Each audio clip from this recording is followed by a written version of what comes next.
रक्तेश राक्षस पृथ्वी पर आया और बहुत जोर से चिल्लाया, कहाँ चली गई ये अछनी जो मुझे मिल नहीं रही है। इसके शरीर पर कब्जा करके मैं इसके शरीर को नष्ट कर दूंगा और तब मैं इसकी शक्तियों का इस्तेमाल कर सकता हूँ, अन्यथा ये सारी शक्तियां हमारे पास बेकार हैं। वहीं दूसरी तरफ निधि सुबह की जल्दबाजी में घर से निकली थी। कॉलेज का बैग कंधे पर टांगे और पास में खड़े ऑटो वाले से कहा, भैया पैरा मेडिकल कॉलेज चलोगे क्या? ऑटो वाले ने मुस्कुराते हुए कहा, हाँ 10 रुपए लगेंगे। कुछ ही देर में निधि कॉलेज के गेट पर पहुंच गई।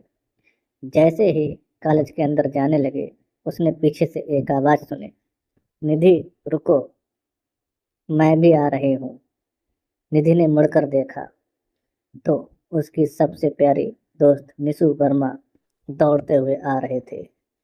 निशु न केवल उसकी सहेली थी बल्कि कॉलेज की टॉपर भी थी। हर परीक्षा में वह अपने सहपाठियों से कई ज्यादा नंबर लाती थी और सबको चौंका देती थी। निधि और निशु दोनों भगवान शिव की परम भक्त थे। हर रोज कॉलेज के बाद वे दोनों पास के शिव मंदिर में जाकर पूजा करते थे।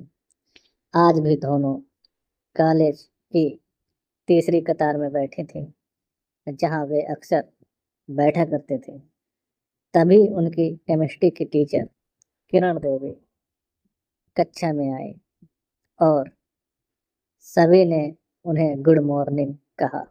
क्लास शुरू हुई, लेकिन इस साधारण से दिन के पीछे कुछ असाधारण होने वाला था। जहां एक तरफ किरण देवी क्लास ले रही थी, वहीं दूसरी तरफ कॉलेज के पीछे एक घना जंगल था जो रहस्यों से भरा हुआ था। उस जंगल में जो कोई भी जाता था, उसके साथ कुछ न कुछ अजीबोगरीब घटनाएं कुछ महीनों से हो रही थी। उस जंगल की झाड़ियों के पीछे कुछ छुपा था, कुछ ऐसा जो निधि और निशु की साधारण जिंदगी को बदलने वाला था। वहां पर एक पत्थर था जिस पर अजीबोगरीब निशान खुदे थे। इस जंगल में इस पत्थर के संपर्क में जब भी कोई प्राणी आता तो वह रहस्यमय ढंग से गायब हो जाता था या उसकी किसी दुर्घटना में मृत्यु हो जाती थी। तो ये बात अभी भी किसी को पता नहीं थी, लेकिन हालांकि ये घटनाएं बहुत ही धीरे धीरे हो रही थी। 10-15 दिन के अंदर एक आदमी का गायब हो जाना और फिर अगले 15-20 दिन में एक आदमी का गायब हो जाना, इसी प्रकार से एक ही क्षेत्र से 3 महीने के अंदर 4 लोग लापता हो गए और उनका कोई भी सुराग नहीं मिला। तब जाकर वहां की पुलिस इस घटना की छानबीन में लग गई।